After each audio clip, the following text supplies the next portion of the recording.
बिस्मिल्लाहिर्रहमानिर्रहीम अस्सलाम वालेकुम रहमतुल्लाह। Chief justice of Pakistan justice Yahya Afridi और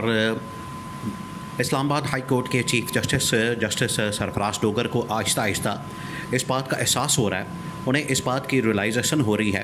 कि 26वीं आइनी तरमीम के बाद जो उन्होंने बिल्कुल आउट ऑफ टर्न जाके देखिए, जो आपकी बारी बनती नहीं, मेरिट के ऊपर आपका नंबर बनता ही नहीं, आपका आना बनता ही नहीं, आप डिज़र्व ही नहीं करते, आप वहाँ पर आना आपके लिए आप उसके मुस्तहिक नहीं। अभी आपकी बारी तकरीबन कोई 5, 6, 7 साल बाद आनी है, लेकिन आप अचानक से ऊपर आ जाते हैं और आके बैठ जाते हैं। देखिए, ये मुल्क के अंदर आपके तबाही और बर्बादी ऐसे ही नहीं नज़र आती।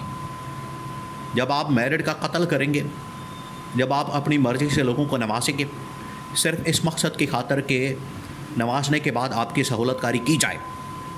यानी ये जो गवर्नमेंट ने इन जजेस को ला के बैठा दिया इस मकसद के लिए कि बाद में गवर्नमेंट की सहूलतकारी की जाए, उनके हक़ में फ़ैसला किया जाए। ये आपको पता है, ये इनका बड़ा एक असूल है शरीफ ख़ानदान का, और ये इन्हीं लोगों ने उसूल मुतारिफ़ करवाया पाकिस्तान के अंदर कि वकील नहीं सीधा जज करो। और इनकी ऑडियो रिकॉर्डिंग्स, इसके अलावा पास्ट के अंदर बहुत सारी ऐसी चीज़ें रिकॉर्ड के ऊपर मौजूद हैं जहाँ पर ये जजेस को बाकायदा टेलीफोन कॉल्स करते हैं, जजेस को कहते हैं कि मियाँ साहब कह रहे हैं तुसी यह फैसला करना, मियाँ साहब कह रहे हैं तुसी इंज करना, तो आगे से जज कहता है कि टेंशन ना लो, हो जाएगा, मियाँ साहब नू कह दो, मियाँ साहब नू नाले मेरा सलाम को, नाले कहो कि काम हो जाएगा। यानी इस तरह की बातें जो कि शहबाज शरीफ की, नवाज़ शरीफ के रिकॉर्ड के ऊपर मौजूद हैं। तो उससे फिर आप अंदाज़ा कर सकते हैं कि जब भी ये हुकूमत के अंदर आते हैं, ये पहली मरतबा नहीं हो रहा, ये भी आपने बात जहन में रखनी है, ये पहली मरतबा नहीं हो रहा कि शरीफ ख़ानदान हुकूमत में आने के बाद, इक़्तिदार में आने के बाद ये वाली हरकतें कर रही है। जब भी ये इक़्तिदार के अंदर आए हैं, जब भी, वो चाहे 1990 की बात हो, 1990 की बात हो, या फिर 96 की बात हो, या 2013 की बात हो, जब भी ये हुकूमत के अंदर आए, इक़्तिदार के अंदर आए, तो आके इन्होंने 2-3 काम किए। इदारों के अंदर अपनी मर्ज़ी के लोग लगाना, अपनी मर्ज़ी के जजेस लगाना और अपनी मर्ज़ी का आर्मी चीफ लगाना, ताकि इदारे इनके कंट्रोल में रहें, इनके हाथ में रहें, इनके पास रहें, और कोई भी इनको उंगली ना कर सके, इनके ख़िलाफ़ उंगली ना उठा सके और इनके बारे में कोई बात ना कर सके। अब हुआ ये है, अब आपने ये पूरी एक फ़िलासफ़ी समझ ली। अब आ जाएँ मौजूदा इस वक्त इवेंट्स के ऊपर। 2-3 चीज़ें जिसमें चीफ जस्टिस याह्या अफरीदी और जस्टिस सरफराज डोगर को मुश्किलात का सामना करना पड़ा। 2-3 चीज़ें। पहली बात ये कि अब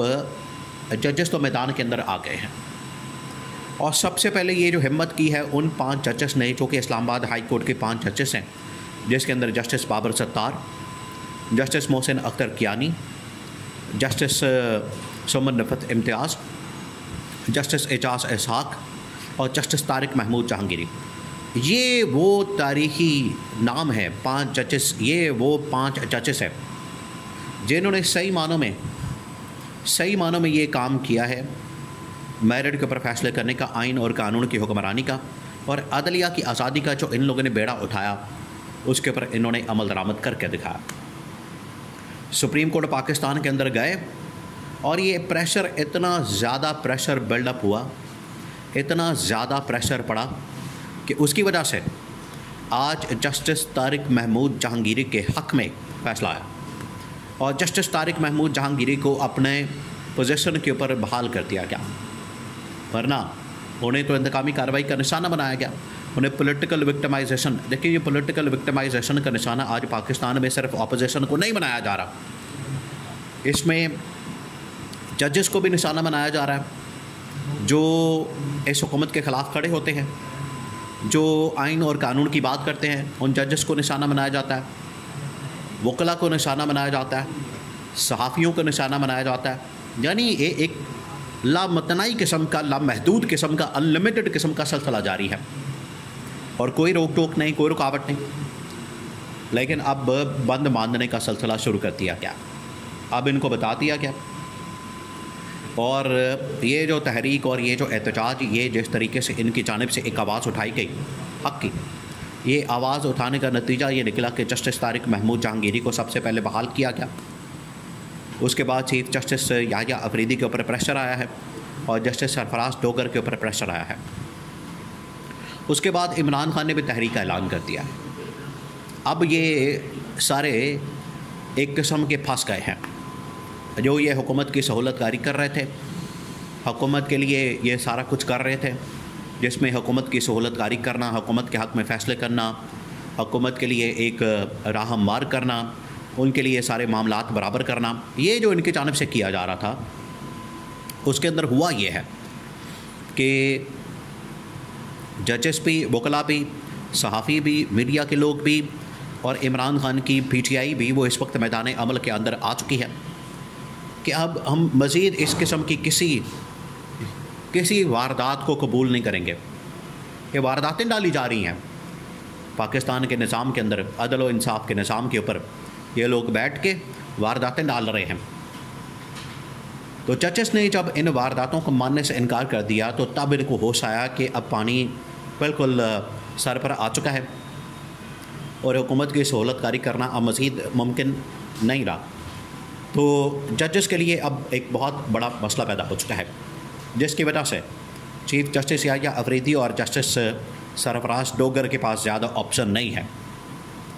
ज़्यादा ऑप्शन नहीं बचे। कादी फाइज़ ईसा जिस तरीके से आपको पता है माजी का हिस्सा बन चुका है तारीख़ के अंदर, उसको जिस तरीके से ज़िल्लत और रुसवाई का बार बार सामना करना पड़ा है,